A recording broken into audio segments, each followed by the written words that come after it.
Putin ens vol atacar i Trump ens vol deixar sols. La nova administració dels Estats Units ja no està compromesa amb la seguretat d'Europa, el que ha reobert significants debats sobre la defensa i la seguretat del continent, la qual havíem descuidat donant per suposat que els Estats Units ens protegirien per sempre com si fossin el nostre exèrcit de franc. Okay, let's go.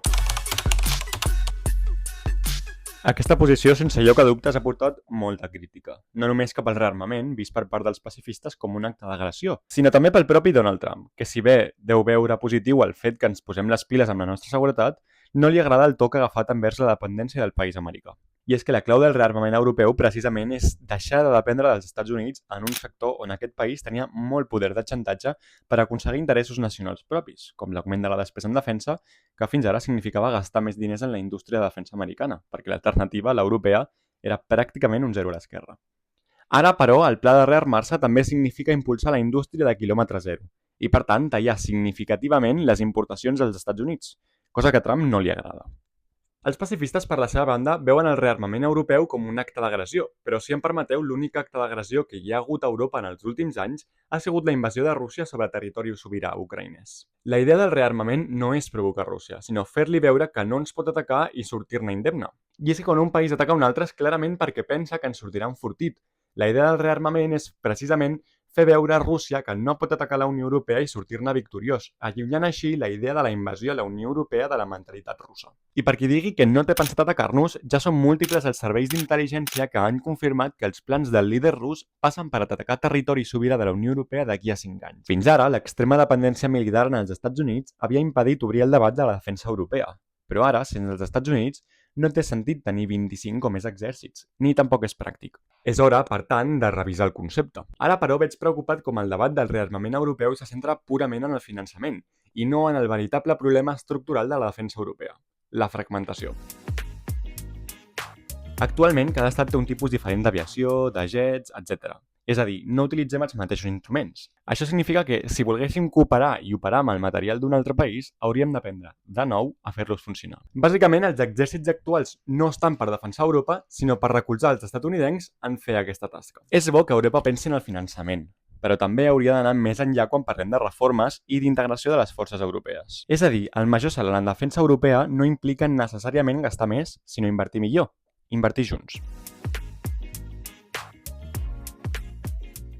Després de la Segona Guerra Mundial, l'amenaça soviètica era ben real, i per fer-hi front necessitaven un exèrcit prou fort. Ara bé, els líders europeus no es fiaven de qui tenia el potencial per crear un exèrcit d'aquestes capacitats. Alemanya. Ho veien massa arriscat. Llavors, França va arribar amb una solució per crear un exèrcit europeu comú que pogués fer front a la Unió Soviètica sense haver de rearmar directament Alemanya. Aquesta idea va ser proposada als altres 5 fundadors de la SECA, la Comunitat Europea del Carbó i l'Acer, que eren Bèlgica, els Països Baixos, Luxemburg, Itàlia i Alemanya. A més, la proposta pretenia crear una comunitat de defensa europea amb assistència mútua automàtica. És a dir, que si qualsevol dels membres era atacat, els altres exèrcits automàticament acudrien a recolzar-lo. Finalment, no es va aprovar perquè l'Assemblea Nacional Francesa no va ratificar el tractat, però sobretot perquè els països europeus van voler integrar els Estats Units en aquesta comunitat de defensa, però el país americà es va negar per la clàusula de l'assistència automàtica. En comptes d'això, es va substituir per l'OTAN, que si bé també hi havia una clàusula d'assistència mútua, aquesta no era automàtica. L'any 2008, però, la configuració del Consell de Ministres Europeus de Defensa va aprovar la creació d'una iniciativa per l'intercanvi de joves oficials inspirat en l'Erasmus, popularment conegut com l'Erasmus militar. Aquesta iniciativa promou l'intercanvi dels oficials en els seus primers anys d'entrenament per incrementar la interoperabilitat dels sistemes de defensa, la fragmentació dels instruments de defensa dels quals hem parlat abans, el gran taló d'Aquil·les de la defensa europea. Aquest programa està gestionat per l'Escola Europea de Seguretat i Defensa, però com el programa està basat completament en la voluntat dels estats, no és gaire efectiu. Aquí m'agradaria destacar que la Unió Europea ja compta amb una clàusula de defensa mútua introduïda al Tractat de Lisboa de l'any 2009. L'article 42.7 del Tractat de la Unió Europea introdueix una clàusula de defensa mútua per la qual, si un estat és atacat, la resta han de fer tot el possible per ajudar-lo. La guerra a Ucraïna ha estat un punt d'inflexió significatiu, desmantellant la idea d'una pau perpètua a Europa i fent-nos replantejar els esforços per una defensa comuna europea. L'any 2022, l'enquestadora britànica YouGov va presentar un estudi a 16 països de la Unió Europea i el Regne Unit preguntant pel suport a la creació d'un exèrcit europeu integrat. El suport més alt es va registrar a Espanya, Lituània i els Països Baixos en aquest ordre. I de mitja, respecte a l'any anterior, abans de l'esclat de la guerra a Ucraïna, el suport va créixer un 2,7%, especialment destacat el Regne Unit, els Països Baixos i Suècia. Pel que fa a dades més recents, no hi ha estudis sobre un exèrcit comú com a tal, però destaquem que el darrer Eurobaròmetre del mes de maig, un servei de la Unió Europea per mesurar l'opinió pública en relació a diferents temes de la Unió, trobem que el suport per una política comuna de seguretat i defensa està en màxims històrics, amb una mitja europea del 77%, especialment destacat a Lituània amb un 87% i a Àustria, que amb un 56% lidera el rànquing per la cua. Són diverses les figures polítiques que al llarg dels anys han anat donant suport a un exèrcit comú europeu, però en aquest vídeo ens centrarem en les més políticament rellevants i també en les més recents. Emmanuel Macron va començar el seu mandat presidencial amb una crida clara a la creació d'un exèrcit europeu. L'any 2018, tan sols amb un any a la presidència francesa, el president ja va anunciar que Europa no es podia protegir sense un verdader exèrcit europeu, advertint ja l'any 2008 que els europeus no ens podien fiar dels Estats Units. I és que mentre el món l'acusava de ser un conspiranoic, el temps li ha donat la raó al líder europeu. Angela Merkel, l'excancellera alemanya, va recolzar la idea en un discurs al Parlament Europeu 12 dies més tard. Hem fet passos importants en l'àmbit de la cooperació militar. Això és bo i rep un gran suport en aquesta cambra.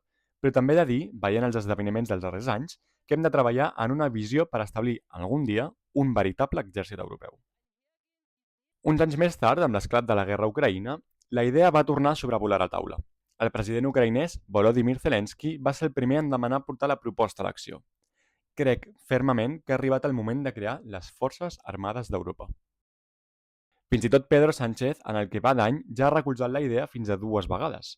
Primer, en el Congreso espanyol, el març passat, i més tard, a finals de juny, amb l'anunci de l'acord de la OTAN d'eximir Espanya de gastar el 5% en defensa.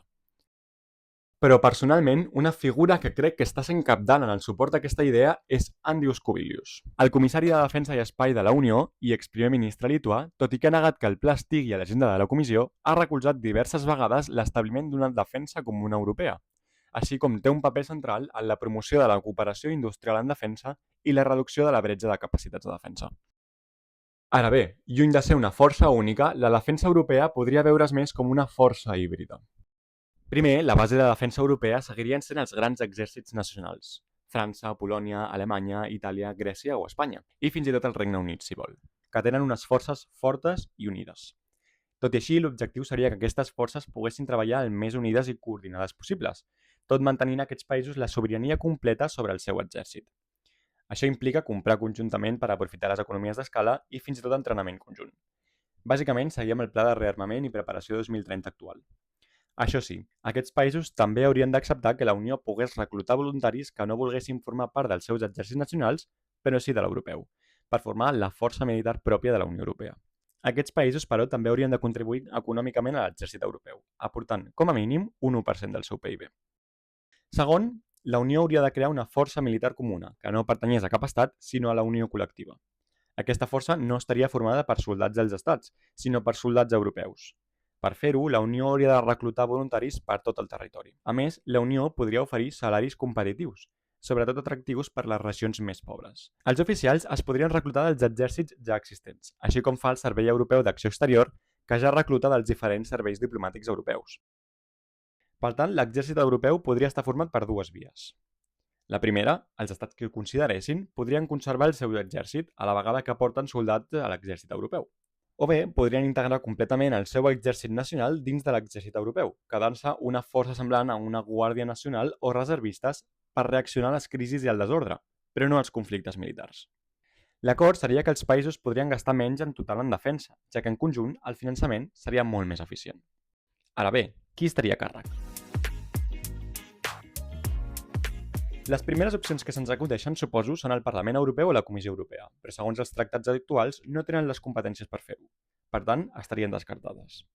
A més, a menys que es democratitzés més la Unió, dubto que algú volgués que la Comissió, que no la triem de la manera més democràtica, diguem-ne, estigui a càrrec d'una força tan important com l'exèrcit. L'opció més viable, sense una revisió dels tractats, per ara, és el Consell Europeu, quedant en mans dels caps d'estat i de govern nacionals el control i la supervisió de l'exèrcit comú. Per tant, no faria falta passar per tot el procés de revisió dels tractats, perquè com l'objectiu de la força europea és defensar les fronteres de la Unió, es podria desenvolupar sota les mateixes autoritats legals que van formar l'Agència Europea de Guàrdia Fronterera i Costanera, anomenada Frontex.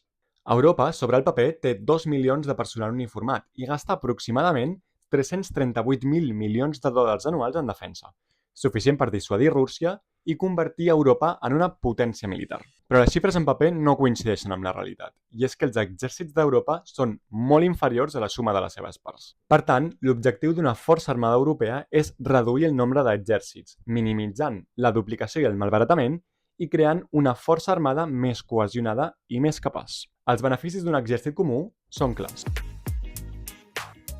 Eficiència i reducció de costos. Un exèrcit comú eliminaria les duplicitats i redundàncies entre els diferents exèrcits nacionals, cosa que podria portar a una major eficiència i reducció de costos.